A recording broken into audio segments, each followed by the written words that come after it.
오늘도 클릭해주셔서 감사합니다. 구독과 좋아요 부탁드립니다.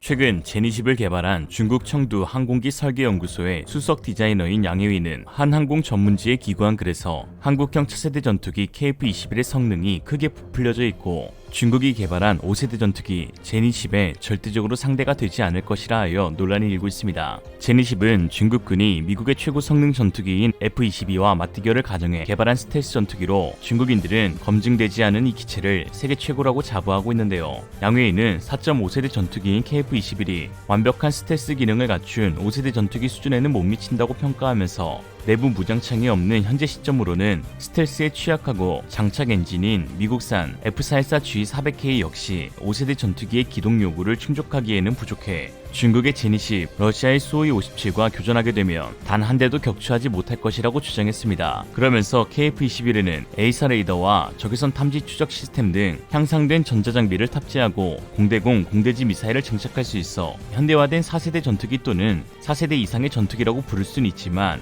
제니10은 물론이거니와 FC-31과도 경쟁할 수 없고 최신형 젠10 정도에는 훌륭한 척수가 될 수 있다고 했습니다. 중국 네티즌들 역시 이런 주장에 동의하며 KF-21에 대한 비판을 이어갔는데요. 중국 최대 포털 사이트 웨이보에서는 한국의 허풍을 듣는 것은 너무 고역이다. 내부 무장창도 없는 상태에서 자랑할 게 뭘 그리 많나. F-22와 동일한 기체 형상, 거기다가 미국산 엔진까지 탑재했으니 한국형 전투기가 아니라 미국형 가짜 전투기 아닌가요? 4.5세대 전투기는 중국이 이미 수십 년 전에 개발해낸 구형이다. KF-21이 실전 배치될 시점에서는 중국은 6세대 전투기를 만들고 있을 테니 결국 한국은 돈만 날리게 된 우스운 꼴. KF-21은 5세대 스텔스 전투기인 제니10에 비해 너무 초라하다. 제니10은 완벽한 기체로 100년에 한 번 나올까 말까한 역작이다 라고 했는데요. 그러나 국내외 군사 전문가들의 의견은 많이 다릅니다. KF-21이 중국의 주력 전투기인 젠10은 물론 제니10 전투기와 실전에서 맞붙게 되어도 우위를 점할 수 있다는 것인데요. 사실 중국 제니10의 실상을 제대로 알면 창피해서 말도 못 꺼내야 정상입니다. 중국이 지적하는 KF-21의 단점들은 추후 블록 개량을 통해 완전한 스텔스 기로의 진화적 단계를 거치면서 해결할 수 있지만 중국산 전투기는 이미 여러 사례를 통해 실전용으로는 절대 투입되면 안 되는 기치인 것이 포착되었기 때문입니다. 100년에 한 번만 나와야 하는 전투기. 최근 미국 내셔널 인터레스트의 보도에 따르면 이미 5세대를 보유한 중국이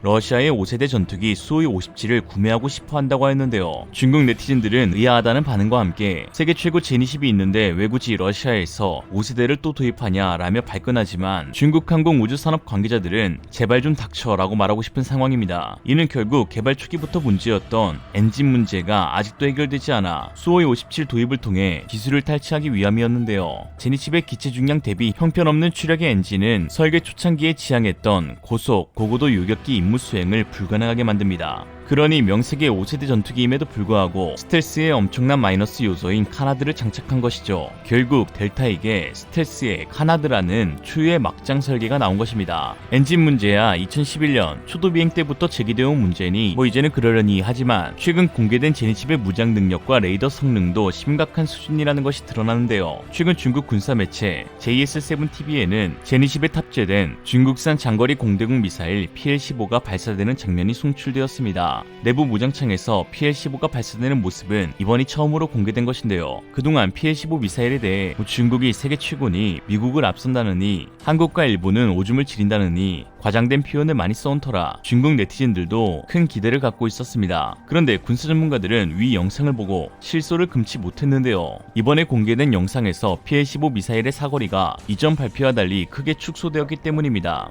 2015년까지만 해도 중국은 장거리 공대공인 만큼 사거리가 350km 이상에 속도는 마하5 이상이라고 선전했는데요. 그런데 이번 영상에서는 중거리 수준인 사거리 200km에 마하4로 표기된 것이죠. 당초 알려진 사거리에 비해 40%나 줄어든 것입니다. 이마저도 뻥스펙일 가능성이 매우 높은 게 사실인데 한국 KF-21에 장착될 미티어 공대공 미사일의 최대 사거리는 300km의 마하4 속도로 F-35 5세대 스텔스 전투기에도 장착된 미사일입니다. 물론 중국의 카탈로그대로 200km만 나와도 위협적인 수준일 수는 있는데요. 문제는 중국산 레이더가 미사일의 사거리를 받쳐주지 못한다는 데 있습니다. 제니10 전투기에는 중국이 이스라엘로부터 기술을 받아 만든 KLJ-5 레이더가 탑재되어 있습니다. 모듈 자체의 성능이 형편없는 것으로 알려져 있는데 이 중국산 레이더에 들어가는 소자는 갈륨 비소로 이미 20년도 넘은 소자입니다. 물론 F-20이나 F-35 레이더에도 갈륨 비소 소자가 쓰이긴 합니다만 미국은 20년이 넘는 긴 세월 동안 천문학적인 금액을 투입해 지속적으로 성능 개량과 최적화를 추진했고 부족한 하드웨어를 보완한 소프트웨어 기술을 축적시켰습니다. 이처럼 현존 세계 최고의 레이더 기술을 지녔다는 미국도 수십 년이 걸려서 레이더 성능을 끌어올렸는데 중국이 뒤떨어진 하드웨어를 사용하면서도 미국과 대등한 소프트웨어 기술을 개발해내어 미국 5세대 전투기급 레이더의 성능을 구현한다는 것은 말도 안 되는 것이죠. 차라리 마오쩌둥 사인이 원숭이 투창이라면 믿겠다. 현재 중국 측이 주장하고 있는 KLJ-5 레이더의 최대 탐지 거리는 280km입니다. 그러나 적기 RCS가 1에서 3제곱미터 수준으로 떨어지면 제니10의 실제 탐지 가능 범위는 카탈로그 데이터의 절반 이하로 떨어지게 되는데요. 세계적인 항공 전문가 빌 스위트먼은 제니10의 레이더가 미국의 F-35를 탐지할 수 있는 거리는 겨우 27km 정도라고 분석했습니다. 과거 스위트먼은 F-35에 대해 쓰면 안 되는 기치라고 매운 평가를 내렸던 만큼 제니10의 레이더가 얼마나 개차반인지 잘 알 수 있는 부분이죠. 한편 현존 4.5세대 이상 전투기 가운데 가장 최신형 모델인 KF-21은 한국이 자체 개발한 A사 레이더가 탑재되는데 여기에는 갈륨 비소보다 더 진보된 소자인 지라갈륨으로 만든 모듈이 들어갑니다. 지라갈륨 소자는 출력 전력 밀도, 항복 전압, 열전 도율 등에서 기존에 사용하던 갈륨 비소에 비해 훨씬 우수합니다. 차세대 소자로 불리기도 하죠. 덕분에 동일한 레이더 최적에서 훨씬 강력한 레이더파 출력을 발휘할 수 있게 되는데요. 여기에 현재 개발 중인 소프트웨어 능력만 따라준다면 장거리에서 스텔스기도 어렵지 않게 잡아낼 수 있다는 분석입니다. 2020년 국방과학연구소 창설 50주년에 공개된 A사 레이더에 대해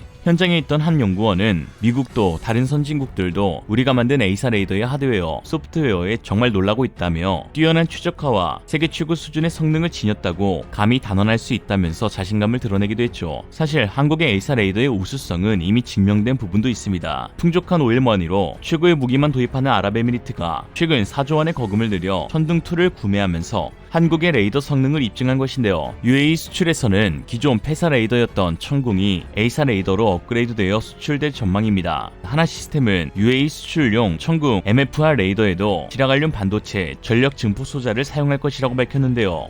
이는 KF-21 보라매용 A사 레이더 기술을 기반으로 개발된 것입니다. KF-21의 A사 레이더는 출력 20W급의 지라갈륨 반도체 전력 증폭 소자를 사용하면서 송수신 모듈 TRM을 1088개로 모아 타일 구조 설계로 배치했는데요. 이러한 형상 덕분에 유지 보수성이 우수함은 물론 모듈을 원하는 형태로 얼마든지 변형할 수 있습니다. FA-50 블록 20에도 A사 레이더가 소형화되어 장착되죠. 그렇게 좋으면 중국도 쓰면 되는 것 아니냐 하실 수 있지만 중국은 개발할 기술력도 없으며 지라갈륨 반도체 공급망인 한국 업체가 최근 중국과 손절하면서 초비상이 걸린 상태입니다. 지라갈륨 소자는 군수 레이더뿐만 아니라 5G 통신 장비에도 널리 사용되는데요. 중국 대표 통신업체인 화웨이는 한국 RFHI C사에 공급망을 의존해 왔었으나 지난 2019년 미국의 화웨이 제재로 인해 한국의 지라갈륨 소자도 수출이 중단되었죠. 중국이 한국형 차세대 전투기를 비판할 때 가장 많이 언급되는 것은 바로 내부 무장창이 없어 스텔스가 되지 않는다는 것입니다. 그러나 상식적으로 이해가 되질 않는 것이 스텔스를 논할 때는 보통 기체 형상, RCS, RAM 등을 거론하는 것이 일반적이지만 굳이 추후 업그레이드가 될 내부 무장창만 가지고 태클을 걸고 있습니다. 이는 제니10의 스텔스에 큰 문제가 있기 때문인데요. 인도 국방연구소에 따르면 티벳에서 비행훈련을 진행하던 중국 스텔스 전투기가 인도군의 구형 전투기 레이더에 의해 탐지됐다고 밝힌 적이 있습니다. 당시 수호이 30은 제니10을 레이더로 포착할 수 있었는데요.